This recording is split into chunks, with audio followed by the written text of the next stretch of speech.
Good evening, ladies and gentlemen. My name is Nish Kumar. How are you? Are you all right? What was that? Somebody shouted at the top? Yeah, hi. Who's from Croydon? I'm from Croydon.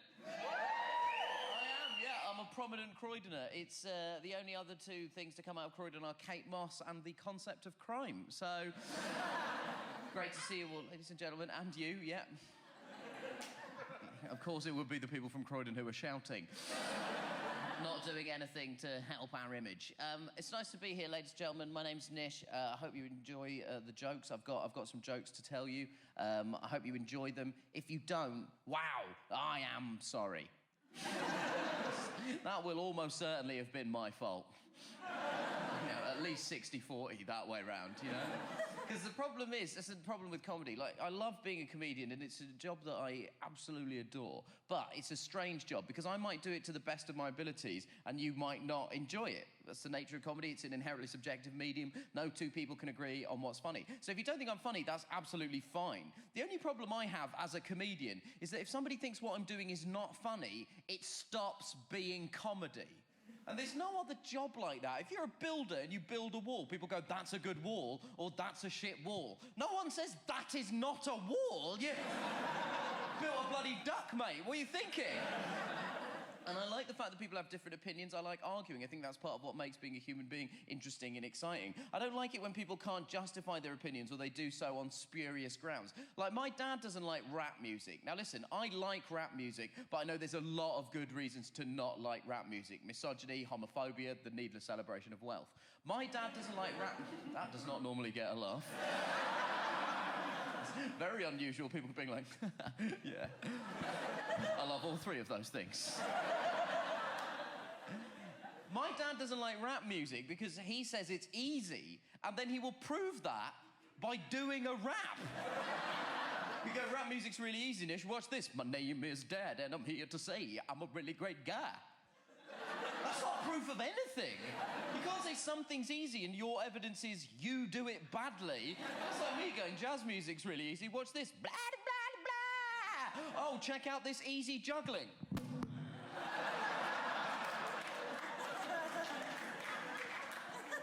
And I had two different arguments with two separate friends because they didn't go and see 12 Years a Slave. Now, did anyone go and see 12 Years a Slave? Yeah, I liked that movie. I thought it was really good. I mean, by the end, I was crying out of my mouth. I didn't even know that was possible, right? But two of my friends didn't go and see that film. One of my friends said, oh, I'm not going to see that film, Nish. And I said, why not? And he said, because it's not even a good film, which I think is logically interesting. I was like, why? What do you mean it's not a good film? And he said, well, it's just because it's about slavery, isn't it? People just think it's a good film because it's about slavery. It's not even a good film. People are just tricked because it's about slavery. Now, I'm pretty sure that's not the case. Right. I'm pretty sure 12 Years a Slave did really well because at least some people think it's a good film. In fact, I know that's the case because I don't think 12 Years a Slave would have won all the Oscars it had won if it had starred Eddie Murphy as 4 different slaves and a Chinese man for no reason.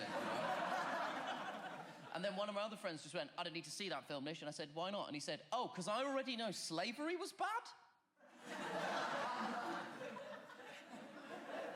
It wasn't a twist ending.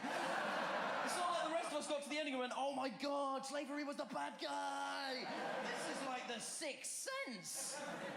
And I went to see 12 Years a Slave, and, you know, I really enjoyed it. But at the end, I made a slight faux pas in my mind, right? Because at the end of the movie, the lights came back up, and everybody was sort of recovering from it, and, you know, it was a very moving film. And then there's a girl behind me who was still crying, and this girl was black. And I was like, oh my God, this is incredible. She must have had some kind of personal connection to this film. I'm so moved that I'm here to share what is clearly an important moment in her cultural and personal development. And then I realised that's the most patronising thing I've ever thought in my life. And I know it is, because I remember how I felt a couple of years ago when people just kept coming up to me going, dude, Slumdog.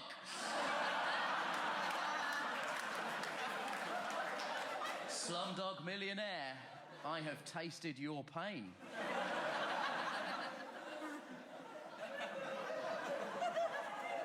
So I like the fact that people can sort of agree and disagree about different things, but like I say, you just have to think about what the grounds are that you're justifying it on. Like, one of my dad's friends was arguing with me recently, and he said, Nish, everyone your age is really weak. You're a weak generation. Now, there is definitely a good argument to be made on that case, but not the grounds he chose, because he chose to justify that. He said, you're all weak, Nish, and his justification for it was lactose intolerance. It's like, Nish, look how many people your age are lactose intolerant. Back in my day, we fought milk. That's how tough we were.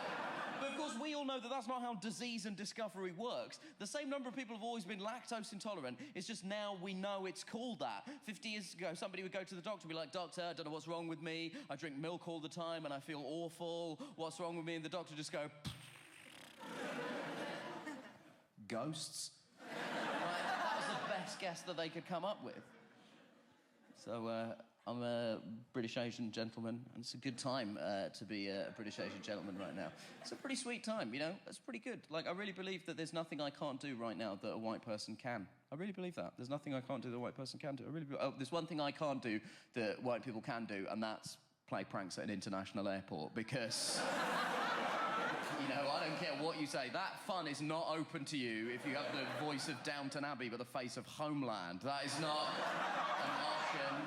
My white friends are always like, Nish, let's have some banter with the customs officials. I say, no, thank you. The only prank I'm playing is let's not get fingered, OK? I walk into airports, my bag in one hand, my shoes in the other. I wear T-shirts that say, I heart the West. Just run up to random white people. You know what sucks? Jihad. I have what's known scientifically as an ethnically ambiguous face.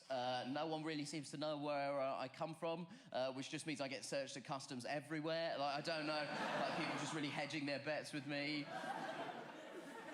But generally, you know, things are getting way easier. Things are getting much better. Like, even conversationally, we've moved so far. Conversationally, it's no longer acceptable to do an accent if it's clearly an impersonation of a non-white ethnicity. If you do it, people get really uncomfortable. It's like Benny Hill doing Chinese voices in the 70s. It's seen as something that we just don't sort of do anymore. Apart from one ethnic group, there is one ethnic group we have no problem impersonating for some reason. And that ethnic group is black women from the southern states of America.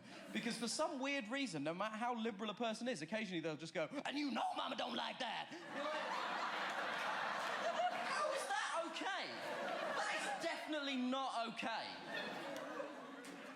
If I do an Indian accent, people go, Nish, you should not do that, it's crass, it's offensive, and you know mama don't like that.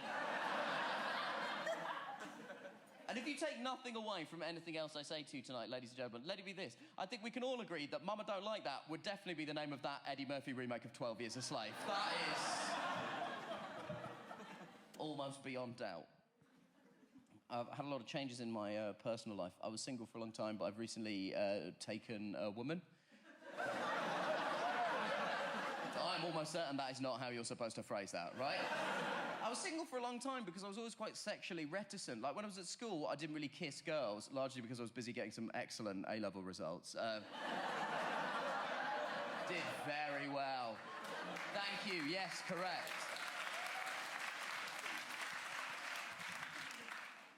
I was that kind of kid. And I'm aware that there might be some people in here who kissed loads of people and did really well in their exams. And let me just take this opportunity to say this. Go fuck yourself. No one likes you.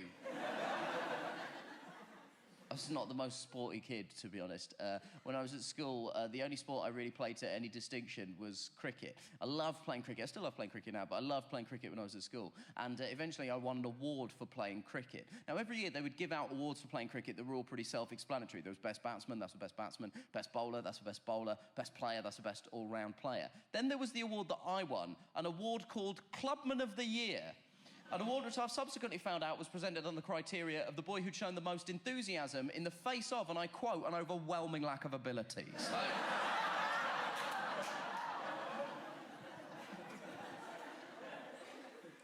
So I was quite, you know, I was shy around girls when I was at school, which is fine. It's fine. It's not a problem. The only problem is, if you're shy around people that you're sexually interested in when you're a younger person, you don't make mistakes. And you should make mistakes so you can have some idea about how to talk to these people when you become an adult. So I grew up, because I wasn't really trying, with some bad ideas.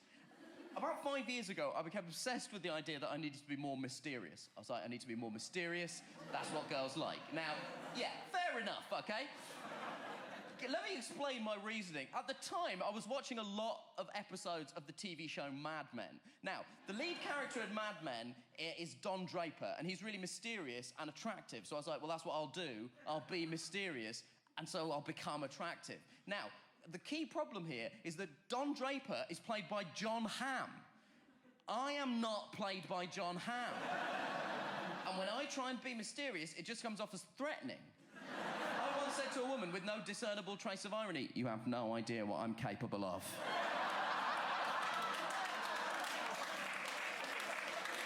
Sometimes it wasn't even like I was trying to chat these women up. Like once I went into this pub and saw this girl I know, like I'm friends with her, and I went up behind her, put my hands on her shoulders and went to kiss her on the cheek, and at this point I realised this was not a girl I knew.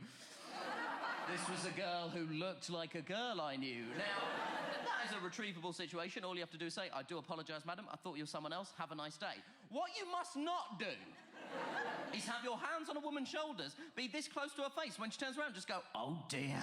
Because you have just scared a woman, ladies and gentlemen. Scared and kind of insulted, to be honest. So I'm in a relationship. The relationship is going well because she's a nice lady, you know. That's a nice lady never sounds strong enough, does it? She's a nice lady. She's a solid fellow. If there was one thing I could change about my relationship, and it really would just be one thing. It's a very small thing. It's one thing, very small. It's one thing. It's very small. It's one thing. It's very small. It's one thing. It's one thing. And that thing would be my entire personality, because I really believe that's the last obstacle to us being truly happy, right?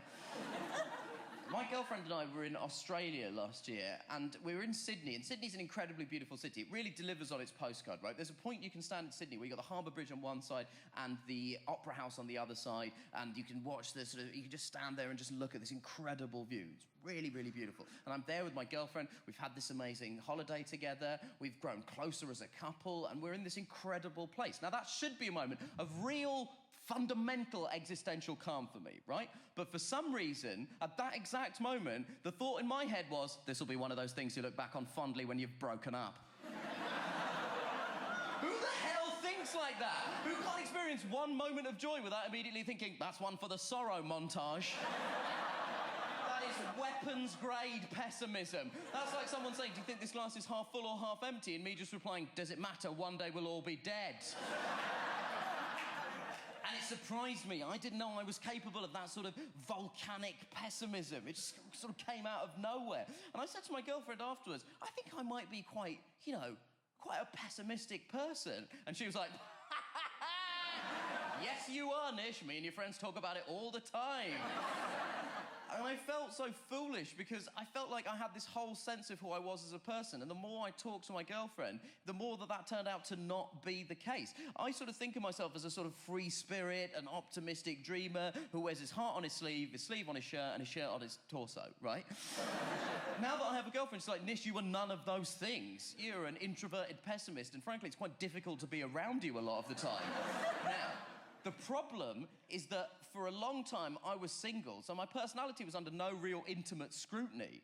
So I basically thought about a person that I would like to be, and then I just pretended I was that person. And because there was no one checking, there was no problem. So I was just walking around being like, I'm a great guy. And the only person there was me who was going, yes, you are, Nish, you are. An absolute legend, you're lucky to have you. And my problem is that if my personality has drifted, that is a serious issue, because I currently believe myself to be the best version of myself that I'd ever been. I think that I've learnt a lot, and I'm acting in a way in which I am really proud. Now, the problem is, clearly, I'm not the best version of myself that I've ever been, and this has happened before. I thought I was the best version of myself that I'd ever been when I was 18 years old. And when I was 18 years old, I was a jet-powered bell end. I used to wear a bandana and call people daddy-o. That's not acceptable. And the other problem is that I have a giant ego. Huge. I know you know, of all people, given what is happening right in front of you, right? I obviously think I'm something of a laugh, clearly. by my choice of profession. But you have no idea the extent to which my ego has got out of hand, right? A couple of days ago, I was having a coffee with my friend, and as I was speaking, I lost my train of thought. And the reason I lost my train of thought is because as I was speaking, in my head I started thinking, well, I am being very interesting here. I'm so interesting, I'm intellectually stimulating, I'm a great laugh. I'm jealous of people who get to meet me, that's the thing.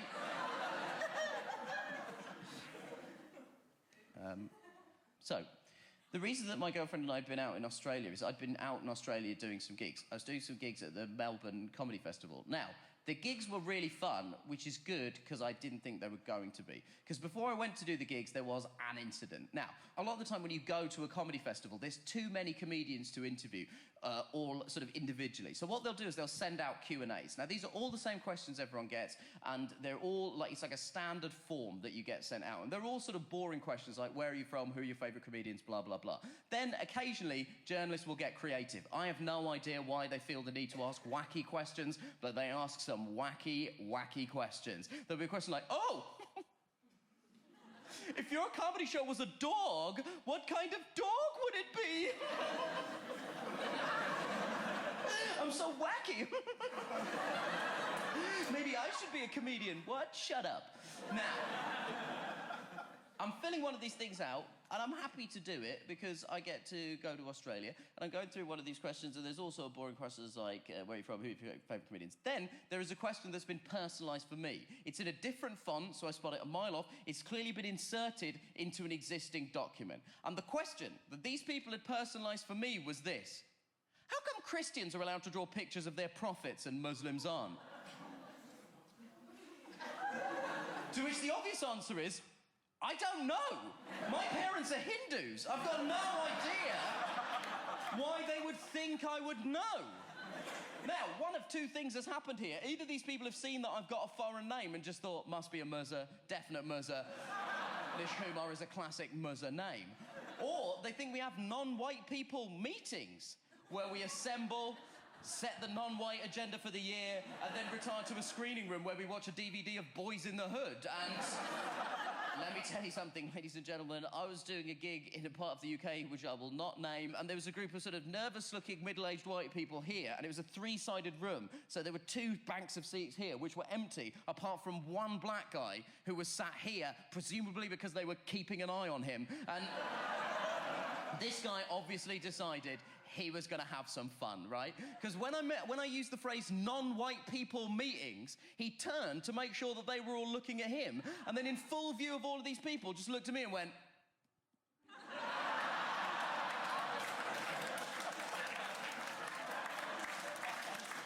You have not lived until you've seen a room full of middle-aged white people simultaneously shit their pants, right? So... obviously, I didn't know how to answer this question because this is a contentious subject and, you know, I don't want to upset anybody.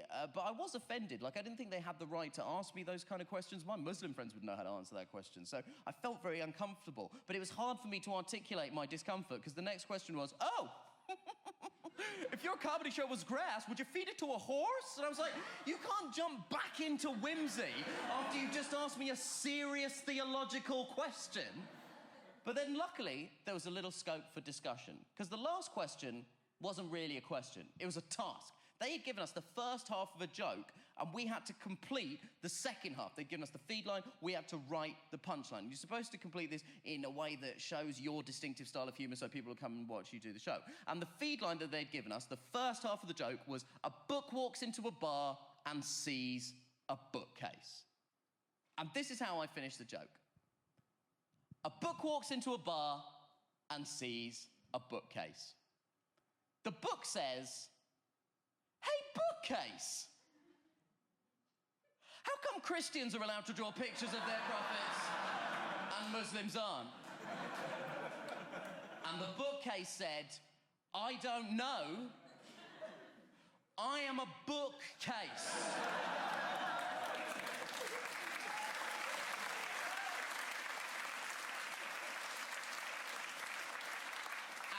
Such, have no idea about Islamic theology. I assume you've asked me because I'm a brown bookcase? In which case, you can go to hell. Ladies and gentlemen, you have been an absolute delight. My name is Nish Kumar. Thank you very much. Good night.